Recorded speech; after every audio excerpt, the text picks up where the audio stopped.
Hi friends, welcome to SBS garden. நம்ம சேனலில் இன்றைக்கி என்ன வீடியோ பார்க்க போகிறோம் அப்படின்னு பார்த்தீங்கன்னா, நம்ம செடியில் நல்ல துளிர் வந்து நல்ல பூக்கள் வச்சுக்கிட்டு தான் இருக்குது. அப்படியே பூக்கள் வச்சுக்கிட்டு இருந்தாலுமே இப்போ பார்த்தீங்கன்னா தெரியும், இந்த செடியில் கீழேருந்து துளிர் வருது இல்லையா.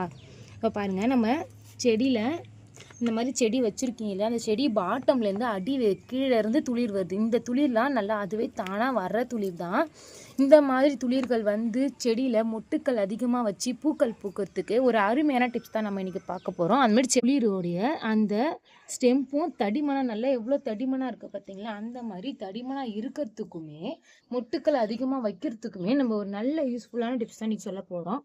அது என்ன டிப்ஸ் அப்படின்றத வீடியோக்குள்ளே வாங்க பார்க்கலாம். டிப்ஸ் அப்படின்னு பார்த்தீங்கன்னா, நம்ம இட்லி மாவுலாம் அரைப்போம் இல்லையா, இட்லி மாவை அரைச்ச அந்த உளுந்து தண்ணியும் அந்த உளுந்து தோலும் மட்டும் நமக்கு இருந்தாலே போதும். நம்ம ரோஜா செடியில் அதிக மொட்டுக்கள் வச்சு ஒரு நல்ல பூ பூக்கிறதுக்கு இது ஒரு சூப்பரான டிப்ஸாக இருக்கும். ஒன்றும் தேவையில்லைங்க, நம்ம வேஸ்ட்டாக கீழே அரைச்சி போடுற அந்த உளுந்து தோல் இருக்கு இல்லையா, கழுவுனா அந்த கருப்பு உளுந்து தோல் மட்டுமே நமக்கு போதும். இந்த தோலை வச்சு நம்ம என்ன பண்ண போகிறோம், இந்த தோலை நம்ம அப்படியே தண்ணியாக கொடுக்க போகிறோமா. ஏற்கனவே ஒரு ஐட்டம் நம்ம வந்து இந்த உளுந்து கழுவுனா தண்ணியை மட்டுமே நம்ம செடிகளுக்கு லிக்விடாக கொடுத்துருப்போம். இதுவும் ஒரு நல்ல சத்துக்கள் தான். ஆனால் இன்னைக்கு நம்ம அந்த மாதிரி பண்ண போகிறதில்ல. இந்த உளுந்து தண்ணி நம்ம பேஸ்ட் மாதிரி அரைச்சி அதை வந்து நம்ம தண்ணியில் கலந்து செடிகளுக்கு லிக்விடாக கொடுக்க போகிறோம்.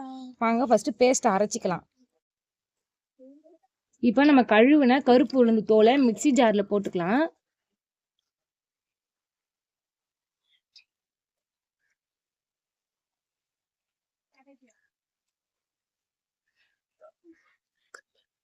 நம்ம இப்போ அந்த கருப்பு உளுந்த மிக்சி ஜாரில் சேர்த்துருக்கோம். இது கூட லைட்டாக தண்ணி ஊற்றி நல்லா பேஸ்ட் மாதிரி அரைச்சி எடுத்துக்கலாம். இதை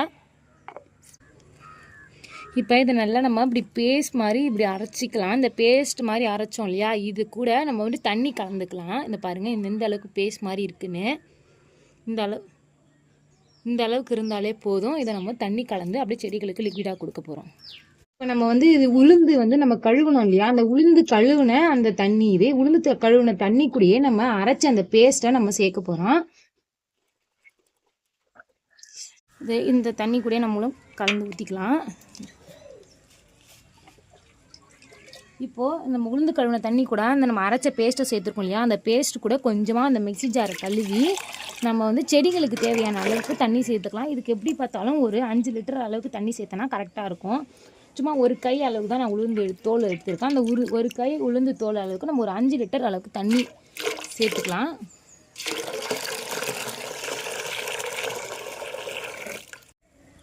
இது வந்து ஒரு 5 லிட்டர் அளவுக்கு நான் தண்ணி கலந்துருக்கேன். இப்போ இதை வந்து நம்ம அப்படியே தண்ணி பேஸ்ட்டாக தானே அரைச்சோம். இந்த தண்ணி வந்து நம்ம அப்படியே செடிகளுக்கு கொடுக்க போகிறோம். இதை வந்து நம்ம காலையில் செடிகளுக்கு தண்ணி 2 வேளையுமே நம்ம செடிகளுக்கு தண்ணி கொடுப்போம் இல்லையா, அதே மாதிரி காலையில் ஒரு வேளை செடிகளுக்கு தண்ணி கொடுத்துட்டு ஈவினிங்காகவும் இல்லை காலையில் கூட நம்ம ஒரு வேளைக்கு கொஞ்சம் அட்லீஸ்ட் ஒரு டப்பா ஒரு கிளாஸ் அளவுக்கு ஒரு செடிகளுக்கு போனாலே போதும். அது நல்ல சத்துக்கள். இப்போ வந்து நம்ம இந்த தண்ணியை கொடுக்கறதுக்கு முன்னாடி இந்த நம்ம ரோஸ் கார்டனில் இருக்கிற பில்லுகள் எல்லாத்தையுமே பிடிங்கலாம். நம்ம கொடுக்குற உரத்தினால செடி வளர்தோ இல்லையோ ஒரு பக்கம் 2-3 மடங்கு பில்லு வந்து வளர்ந்துக்கிட்டே தான் இருக்குது. நம்ம எவ்வளோ தான் அந்த பில்லை பிடுங்கி போட்டாலுமே 2 வேளையுமே நம்ம செடிகளுக்கெல்லாம் வந்து தண்ணீர் கொடுக்கறதுனால பில்லு வளர்ச்சி ரொம்ப அதிகமாக இருக்குது. அதனாலே அந்த செடிகளில் இருக்கிற சத்துக்கள் எல்லாமே அந்த பில்லே எடுத்துக்கும். நம்ம வந்து செடிகளுக்கு தண்ணி கொடுக்குறோம் இல்லையா, அதை அடைச்சிக்கிட்டு இருக்கும் இல்லையா. நம்ம இப்போ தான் வயலெல்லாம் நெல் நாற்றெல்லாம் நட்டோம்லாம் களை பறிப்போம் இல்லையா, அதே மாதிரி தான் இப்போ செடியில் இருக்கிற ஒரு சில பில்லுகள் மட்டும் நம்ம பிடிக்கலாம்.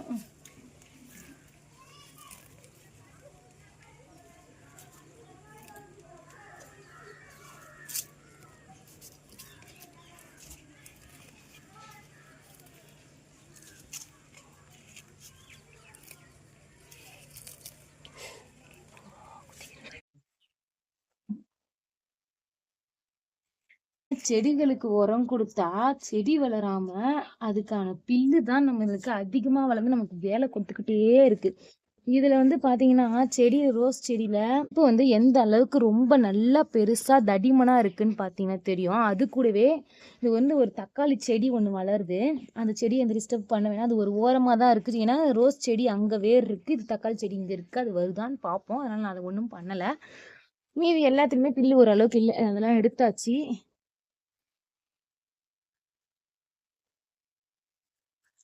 அவ்வளோதான். இப்போ வந்து செடிகளில் இருக்கிற எல்லா பில்லையுமே நம்ம பிடுங்கி வச்சு இல்லையா, நம்ம ரெடி பண்ணி வச்சுருந்தா அந்த லிக்விட் தண்ணியை நம்ம கொடுத்துக்கலாம். நம்ம அரைச்சி வச்ச பேஸ்ட் தண்ணியை சும்மா கொஞ்சம் இந்த அளவுக்கு கொடுத்தாலே போதும். கொஞ்சமாக கொடுத்தாலும் அதுக்கான சத்துக்கள் வந்து அந்த செடிகளுக்கு போய் சேர்ற அளவுக்கு கொடுக்கணும்.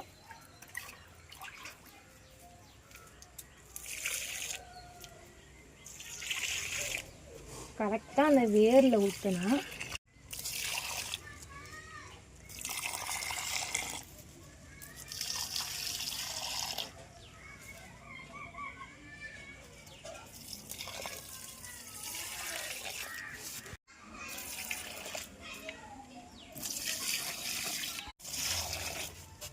கொஞ்சம் இந்த செடி வந்து பட்டன் ரோஸ் தான். இந்த மாதிரி பூக்கும் இல்லையா, இந்த ரோஸு நம்ம வீடியோ ஸ்டார்டிங்கில் பார்த்தீங்கன்னா உங்களுக்கு தெரிஞ்சிருக்கும். இந்த செடி வைக்கக்குள்ள ஓண்டு குட்டியோண்டு இருந்துச்சு இந்த ரோஸு செடியே. அந்த குட்டி ரோஸ் செடி அந்த ஒரு கிளையில இருந்தும் தனித்தனியாக கிளைகள் எல்லாமே பிரிஞ்சு அதுக்கான துளிர்கள் வந்து எவ்வளோ வந்திருக்கு பார்த்தீங்களா, குட்டி குட்டியோட துளிர். இப்போ பார்த்தீங்கன்னா தெரியும். இதுக்கான குட்டி குட்டியான துளிர்கள் வந்து அது ஒரு கிளையில இருந்து ஒரு 4-5 கிளை பிரிஞ்சு பிரிஞ்சு வரும். இந்த செடி எப்பயுமே அப்படிதான் பூக்கும். ஆனால் இது ரொம்ப அதிகமாக வந்து எக்கச்சக்கமா வச்சிருக்கு. பார்த்தீங்கன்னா குட்டியோண்டு இருக்கு இந்த ஸ்டெம்ப்பு. அந்த குட்டி ஸ்டெம்ப்ல இருந்து இந்த பக்கம் ஒரு துளிர், அந்த பக்கம் ஒரு துளிர் பார்த்தீங்களா, மேலாம் துளிர் வந்துகிட்டே இருக்கு பார்த்தீங்கன்னா. இந்த செடி எனி டைம் இந்த செடியில பூ இருந்துகிட்டே இருக்கும். நாங்க வந்து பூ வந்து அடிக்கடி பறிச்சுக்கிட்டே இருப்போம். அதுக்கான வீடியோஸ்லாம் நாங்க எடுக்கல. பூ மட்டும் எனி டைம் பூக்குறப்பெல்லாம் பூ பறிக்குவோம். இந்த மாதிரி நம்ம யூஸ்ஃபுல்லான டிப்ஸ் போடக்குள்ள மட்டுமே தான் நம்ம வீடியோஸ்லாம் எடுத்து போடுறோம். நம்ம சேனலில் கொஞ்ச நாளாக வீடியோஸ்லாம் வராமல் இருந்திருக்கும். இதுக்கப்புறம் அடிக்கடி வீடியோஸ் வரும். அவ்வளோ ஃப்ரெண்ட்ஸ், நம்ம செடிகளுக்கு நம்ம ரெடி பண்ணி வச்சுருந்த அந்த லிக்விட் தண்ணியை நம்ம எல்லாத்தையுமே கொடுத்தாச்சு. இப்போ வந்து ஒரு சின்னதாக ஒரு குட்டி குட்டி ரோஸ் மட்டும் பூத்துருக்கு. அந்த ரோஸை மட்டும் நம்ம கட் பண்ணிக்கலாம். இது வந்து இந்த செடியிலையும் எனி டைம் இந்த பூ வச்சுக்கிட்டே தான் இருக்கும். இது வந்து பால் ரோஸ் கலர் பூவு, பேபி பிங்க் கலரு. இது நல்லாயிருக்கும். இது வந்து பார்த்தீங்கன்னா ரெட் ரோஸ் வந்து நான் வந்து எப்படி சொல்கிறது, February 14க்காக வச்சுருந்தேன் பார்த்து.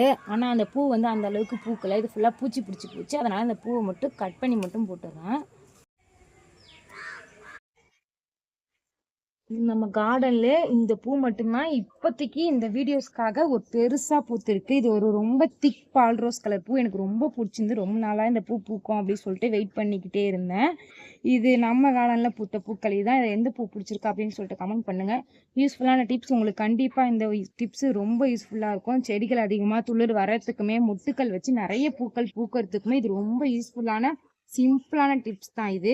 எனக்கு தெரிஞ்ச டிப்ஸை நான் சொல்கிறேன். நீங்கள் ஃபாலோ பண்ணி உங்களுக்கு தெரிஞ்ச டிப்ஸை கமெண்ட்டில் சொல்லுங்கள். நான் ஃபாலோ பண்ணிக்கிறேன்.